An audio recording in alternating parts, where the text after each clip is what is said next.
Dây CV cáp điện lực, hiệu suất vượt trội, an toàn tuyệt đối. Sản phẩm với ưu điểm vượt trội dẫn điện tốt, giảm hao tổn năng lượng đáng tin cho mọi thiết bị. Lõi dẫn điện được làm bằng đồng nguyên chất 99,99%, giúp truyền tải điện ổn định, giảm hao tổn điện năng.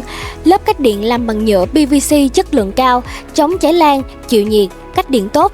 Điện áp định mức 450V đến 750V hoặc 0,6 trên 1 kV tùy theo ứng dụng. Nhiệt độ làm việc liên tục tối đa 75 độ C. Độ bền cao, dẫn điện tốt, giảm thiểu tuyệt đối tình trạng đứt gãy và dễ dàng đấu nối trong quá trình thi công. Đạt các tiêu chuẩn quốc tế JIS của Nhật và AS/NZS của Úc do Trung tâm Kỹ thuật Tiêu chuẩn Đo lường Chất lượng 3 cấp. Sử dụng linh hoạt, lắp đặt đi âm tường, đi nổi hoặc trong ống gen bảo vệ để dẫn điện đến các tụ điện, bảng điện cho các thiết bị máy lạnh, máy bơm nước, máy nước nóng và bếp điện từ. Faraco dẫn điện bền vững, an toàn tuyệt đối.